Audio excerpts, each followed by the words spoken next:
പാവപ്പെട്ടവരും അവശത അനുഭവിക്കുന്നവരും ഇല്ലാത്ത കേരളമാണ് ലക്ഷ്യമെന്ന് ബി.ജെ.പി. ദേശീയ സമിതി അംഗം ശോഭാ സുരേന്ദ്രൻ. പാലക്കാടുകാർക്കൊപ്പം ഓണം ആഘോഷിക്കുകയെന്നത് ആഗ്രഹമാണെന്നും ശോഭാ സുരേന്ദ്രൻ. പാലക്കാട് നഗരപരിധിയിലെ 600ഓളം പേർക്ക് ഓണക്കിറ്റ് നൽകി ശോഭാ സുരേന്ദ്രൻ. എല്ലാവർക്കും എല്ലാം ലഭിക്കില്ലെങ്കിലും ഒന്നുമില്ലാത്തവരായി കേരളത്തിൽ ആരും തന്നെ ഉണ്ടാവാൻ പാടില്ല. കേരളത്തിന്റെ സാംസ്കാരിക തനിമയാണ് ഓണം. ഓണം മുന്നോട്ട് വെക്കുന്നത് എല്ലാവരും ഒരുപോലെ കഴിയുന്ന സമൂഹം മുഴുവനുമായി എല്ലാവരും ഒരുമിച്ച് കൈകോർക്കണമെന്നും ശോഭാ സുരേന്ദ്രൻ പറഞ്ഞു.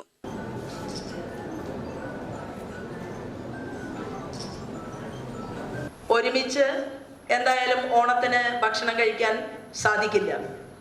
അപ്പം അതുകൊണ്ട് നിങ്ങളുടെ ഓണത്തിന് അല്ലെങ്കിൽ തിരുവോണത്തിന് ഇപ്പൊ ഇവിടെ വന്ന ആളുകൾക്ക് നമുക്ക് എല്ലാ ആളുകൾക്കും ഇതുപോലെ കിറ്റ് കൊടുക്കാനായിട്ട് നമ്മുടെ കയ്യിൽ പൈസ ഉണ്ടായി എന്ന് വരില്ല.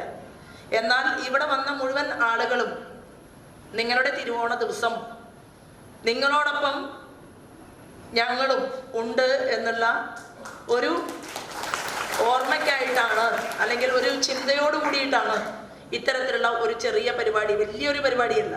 കാരണം 600ഓളം ആളുകൾക്ക് മാത്രമാണ് നമുക്ക് ഇത് കൊടുക്കാൻ സാധിക്കുന്നത്. പാവപ്പെട്ട മനുഷ്യർ തിങ്ങിപ്പറക്കുന്ന കേരളത്തിലെ ആലപ്പുഴയിൽ മത്സരിച്ചപ്പോൾ ഞാൻ പറയുകയാണ് എൻ്റെ ഒരു തെരഞ്ഞെടുപ്പ് അനുഭവം.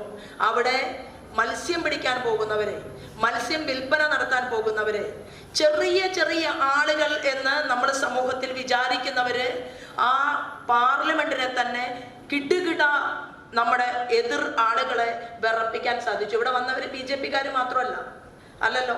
ആലപ്പുഴയിലാണെങ്കിലും എവിടെയാണെങ്കിലും എനിക്ക് നല്ല ബോധ്യമുണ്ട്.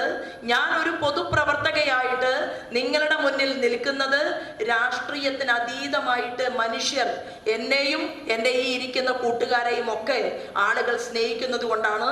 മുൻ നഗരസഭാ ചെയർപേഴ്സൺ പ്രമീള ശശിധരൻ അധ്യക്ഷത വഹിച്ചു. പാലക്കാട് നഗരസഭാ പരിധിയിലെ 600ഓളം പേർക്കാണ് ശോഭാ സുരേന്ദ്രൻ പലവ്യഞ്ജനങ്ങളും അരിയും ഉൾപ്പെടുന്ന ഓണക്കിറ്റ് നൽകിയത്.